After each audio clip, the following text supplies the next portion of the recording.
अगर आप मूवीज वगैरह में बड़ी बड़ी हाईली प्लान्ड चोरियां देखने के शौकीन हैं, तब तो ये वीडियो बिल्कुल आपके लिए ही है। क्योंकि जिन रॉबरीज की हम बात करने जा रहे हैं वो कोई मनगढ़ंत कहानियां नहीं है, बल्कि असल में हुई दुनिया की सबसे बड़ी डकैती है। और सभी डकैतियों की कहानी अपने आप में हैरान करने वाली है।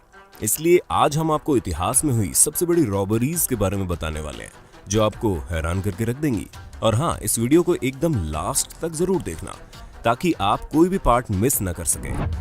दोस्तों, ऐसे ही मजेदार वीडियो के लिए इस लाल कलर के सब्सक्राइब बटन को दबाकर साथ वाली घंटी पर क्लिक करके ऑल का ऑप्शन जरूर सेलेक्ट कर लेना। Antwerp diamond heist. सबसे पहले हम आपको इतिहास की उस चोरी के बारे में बताने जा रहे हैं जिसने सभी को हैरान करके रख दिया। क्योंकि ये कोई छोटी मोटी चोरी नहीं थी, बल्कि $100 मिलियन के डायमंड चोरी हुए थे। हम आपको बता दें, असल में ये चोरी नीस के एंटवर्प डायमंड सेंटर में हुई, जहां पर अरबों के डायमंड रखे जाते हैं। और इसी वजह से इस जगह की सिक्योरिटी भी बिल्कुल लाजवाब थी, जहां कोई चोरी करने के बारे में सोच भी नहीं सकता। लेकिन सन 2003 के बाद सारा खेल पलट गया, क्योंकि तब यहाँ पर एक गैंग आया और एक ही बार में $100 मिलियन के हीरे लेकर चला गया। इस पूरी रॉबरी का मास्टरमाइंड लियोनार्डो नोटार बार्टोलो था और इसी ने पूरी रॉबरी को प्लान किया था। लेकिन इसका ऐसा कुछ भी कहना नहीं था। इसने बोला कि किसी अनजान इंसान ने इसे इस रॉबरी को अंजाम देने के लिए पैसे दिए थे, यानी इसने इस रॉबरी के मास्टरमाइंड होने से साफ मना कर दिया। इसने पुलिस को बताया कि जिस इंसान ने इसे इस रॉबरी के लिए हायर किया था, उसने सबसे पहले लियोनार्डो को पूरे सिक्योरिटी सिस्टम की फोटोज खींचने को कहा। यहाँ तक कि लियोनार्डो का ये भी कहना है कि उसी अनजान इंसान ने उनके पास कुछ लोगों की पूरी गैंग भेजी थी, जो अपने अपने काम में माहिर थे, और इन्होंने पूरी चोरी को अंजाम दिया। इस रॉबरी में इन लोगों ने हर एक सिक्योरिटी सिस्टम को चकमा देकर इस रॉबरी को अंजाम दिया। बस एक जगह इन लोगों से गड़बड़ हो गई थी। असल में इनकी गैंग का एक मेंबर, जिसका नाम टवानो था, उसको कार में चोरी का सामान लोड करते वक्त पैनिक अटैक आ गया, जिस कारण वो काफी ज्यादा घबरा गया और चीजें खराब करने लगा, जिस वजह से कुछ सबूत वहीं रह गए। ये गैंग मेंबर लियोनार्डो का बहुत अच्छा दोस्त भी था।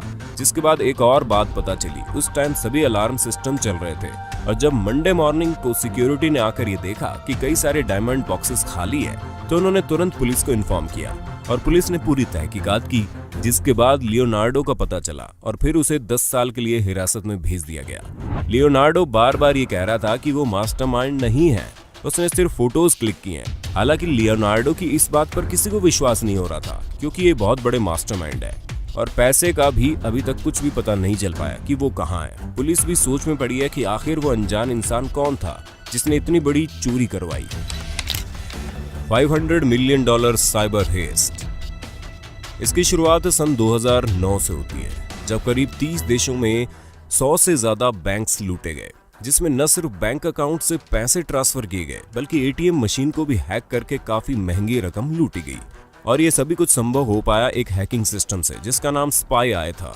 हैकर्स ने सबसे पहले रशियन बैंक को अपना शिकार बनाया। इसके बाद जर्मनी, चाइना और यूएसए जैसे कई देशों को शिकार बनाकर अरबों रुपए लूटे गए। हालांकि ये लोग साइबर क्राइम के जरिए चोरी करते थे और पहले तो इन्हें नहीं पकड़ा जा सका, लेकिन 2014 में अलेक्जेंडर नाम के एक लड़के को पकड़ा गया, जिसने स्पाई आई हैकिंग सिस्टम को बनाया था। हालांकि इसने अपनी हैकिंग की सारी पढ़ाई ऑनलाइन ही की थी, और ऑनलाइन पढ़ाई करते करते इसने एक हैकिंग सिस्टम को बनाने की सोची। उसी के साथ इस वायरस का को फाउंडर, जिसका नाम हमजा था, जिनकी उम्र 24 साल की थी, उसे भी पुलिस ने अरेस्ट किया। और जहां अलेक्जेंडर ने ये वायरस बनाया था, वहीं हमजा इस वायरस को लोगों को बेचने का काम करता था, जो इस वायरस की मार्केटिंग करता था। इस वायरस के जरिए इन लोगों ने अकेले ही कई मिलियन डॉलर कमाए। उसके साथ ही जिन लोगों को इन्होंने ये हैकिंग सिस्टम बेचा, उन्होंने भी काफी उत्पात मचाया और करीब $1 बिलियन तक का पैसा इस वायरस के जरिए लूटा गया। अब हम इतनी देर से इस वायरस की बात कर रहे हैं, और हम आपको ये भी बता दें कि ये वायरस काम कैसे करता है। सबसे पहले आप ये जान लो कि ये वायरस लोगों के कंप्यूटर में जाकर बैठ जाता है और फिर उनकी सभी पर्सनल डिटेल्स को कैप्चर करता है। जिस शख्स ने वायरस डाला होता है, वो सभी डिटेल ले लेता है, जिसमें बैंक डिटेल्स के साथ साथ पर्सनल डिटेल भी मौजूद होती है। और इन्हीं सब चीजों की बदौलत लोग दूसरों के बैंक अकाउंट से पैसे ट्रांसफर करते हैं और एक ऐसे बैंक अकाउंट में डालते हैं जिसको ट्रेस कर पाना बहुत मुश्किल होता है। ये सब चीजें आज के टाइम में बहुत ज्यादा सक्रिय हैं और अभी भी ये चीजें हो रही है, जहां पर कई सारे ऐसे वायरस मौजूद हैं जिनको ट्रेस कर पाना बहुत मुश्किल है। और लोग इन्हीं वायरस के जरिए लोगों की पर्सनल डिटेल लेकर अच्छा खासा पैसा लूटते हैं। हालांकि इसे रोकने के लिए गवर्नमेंट को बहुत ही बेहतरीन टीम बनानी पड़ेगी, जिसमें इन्हें एक से बढ़कर एक हैकर्स रखने पड़ेंगे, तभी इन लोगों को ट्रेस किया जा सकता है जो ये काम करते हैं। Brazilian bank robbers. अब आप एक और शानदार रॉबरी के बारे में सुनिए, जहां पर सन 2017 में ब्राजीलियन पुलिस ने करीब 16 लोगों को $318 मिलियन के साथ पकड़ा। ये सभी चोर पकड़ तो लिए गए, लेकिन इनके चोरी करने का तरीका जब आप सुनेंगे तो आप सोच में पड़ जाएंगे कि आखिर लोगों के पास इतना दिमाग आता कहां से है, क्योंकि अगर इन लोगों को न पकड़ा गया होता तो ये देश की सबसे बड़ी रॉबरी होती। इस घटना के बारे में पुलिस बताती है कि चोरों ने रॉबरी से करीब 4 महीने पहले ही टनल खोदना शुरू कर दिया था। इस ग्रुप में हर तरह के लोग मौजूद थे जो अपने अपने अलग अलग दिमाग के साथ इस चोरी को अंजाम देने के लिए तैयार थे। इसमें एक 35 वर्षीय शख्स भी था जिसने इस पूरी चोरी को प्लान किया था और वही इस चोरी का मास्टरमाइंड भी था। इन सभी ग्रुप मेंबर्स ने इस चोरी को अंजाम देने के लिए जो टनल बनाया था उसे इन्होंने अपने हाथों से ही खोदा था। हाँ, ये बात बहुत ही ज्यादा हैरान करने वाली है कि हाथों से इतना बड़ा टनल कैसे खोदा जा सकता है, लेकिन अब जब लोगों को इतना लंबा हाथ मारना हो तो हाथ पैर तो चलाने ही पड़ेंगे, फिर चाहे वो खुदाई करने के लिए ही क्यों ना चलाने पड़े। और यही करके इन्होंने ये टनल बनाया, जिसके अंदर जाने के लिए इन्होंने 2 मीटर लंबी सीढ़ी का इस्तेमाल किया और इस टनल के जरिए ही ये लोग बैंक के मेन लॉकर रूम तक जाने वाले थे, जहां तक सुरंग बनाने के लिए इन्हें बहुत सारा काम करना था और इसीलिए ये लोग शिफ्ट में काम किया करते थे, जहां हर एक व्यक्ति 8 से 10 घंटे खुदाई के काम में लगा रहता था और सभी लोग हफ्ते में 1 दिन की छुट्टी भी लेते ताकि किसी का भी मोटिवेशन लो ना हो और ये लगातार काम करते रहें। इस पूरे टनल के अंदर इन्होंने सभी जरूरतों की चीजें स्टोर करके रखी थी, फिर चाहे वो खाना हो, कपड़े हो या अन्य कोई चीजें। ये उसी टनल में अपना अधिकतर समय बिताते थे। यहाँ तक कि इन लोगों ने इसके अंदर लाइटिंग की भी व्यवस्था कर रखी थी। अब आप खुद सोचिए कि लोग कितनी शिद्दत से चोरी करना चाह रहे थे। जिस टनल को इन्होंने बनाया वो एक घर की तरह बनता चला गया, जहां पर इन्होंने सभी फैसिलिटीज मुहैया करा रखी थी और अंत में इन लोगों ने चोरी को अंजाम दिया। लेकिन बदकिस्मती से ये सभी लोग पैसों के साथ पकड़े गए और सभी को सजा दी गई। लेकिन पुलिस ने ये चीज इन लोगों के बारे में कही थी कि वाकई इन लोगों का दिमाग बहुत तेज है, क्योंकि जिस टनल के रास्ते से इन्होंने चोरी करने का प्लान बनाया उस टनल को इन्होंने बहुत ही एडवांस तरीके से तैयार किया था, वो भी सिर्फ और सिर्फ अपने हाथों से, और ये बात काबिल तारीफ है। France heist of the century. अच्छा, क्या आपने कभी सुना है कि किसी क्रिमिनल की चोरी उसकी लिखी बुक के जरिए पकड़ी गई?